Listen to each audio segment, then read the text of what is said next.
Good morning. Welcome again to Morning Devotions, and thank you again so much for our time together. Looking forward to seeing all of you out at East Campus tonight for our revival nights, tonight and tomorrow night. But right now, let's go back to a very familiar passage in Genesis chapter 39, the story of Joseph in Potiphar's house, beginning with verse 1. When Joseph had been taken down to Egypt, Potiphar, an Egyptian who was one of Pharaoh's officials, the captain of the guard, bought him from the Ishmaelites who had taken him there. Kaya, he's a slave, diba? The Lord was with Joseph, and he prospered, and he lived in the house of his Egyptian master. When his master saw that the Lord was with him, and that the Lord had given him success in everything he did, Joseph found favor in his eyes and became his attendant. Potiphar put him in charge of his household and entrusted to his care everything he owned.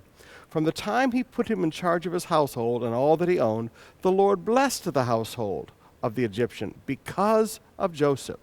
The blessing of the Lord was on everything Potiphar had, both in the house and in the field. So he left in Joseph's care everything he had. With Joseph in charge, he did not concern himself with anything except the food he ate. Now I want you to notice a beautiful sequence of things that are occurring here. First of all, I want you to notice that God was with Joseph. Now that meant Joseph must have been reaching out for God, because in 2 Chronicles 15, verse 2, the prophet said, "The Lord is with you and you are with him." So Joseph is reaching out for God. God is with him even in the difficult circumstances of life.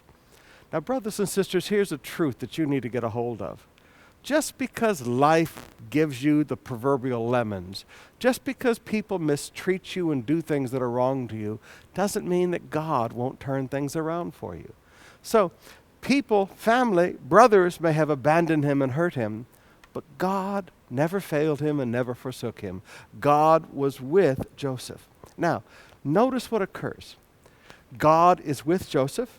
His presence is recognized on Joseph's life by Potiphar in verse 2 and 3. God's presence causes him to prosper even in the adverse circumstances. God's presence causes success in his life, and Potiphar sees all this. Now this is important. The seen presence, the recognized presence of God in our lives, the recognized God-given, not human-given, but God-given success in our lives, that is what causes the favor of man.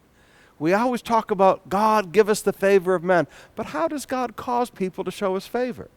Notice very carefully, it was when Potiphar saw that God was with him, it was when Potiphar saw that God gave him success, that is when Potiphar showed favor to Joseph.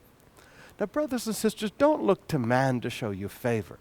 Look to God to show his presence on your life. Look to God to bless the work of your hands and give you success in all you set your hand to do.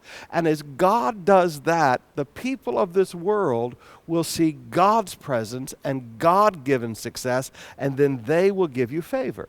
Now, the results of favor that came to Joseph, well, verses 4 to 6, he's given leadership and he's given responsibility. Now, those are two things to understand. When favor is shown into your life, it doesn't mean that people just treat you nice. They give you leadership and they give you responsibility. And the end result is, because of what God is doing on your life, the lives of those people are blessed. Now, brothers and sisters, as Christians, we should pray for God's presence to be on our lives and for God to give us success.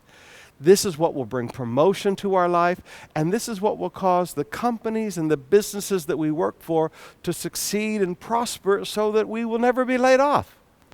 It all comes back to the presence. Seek God.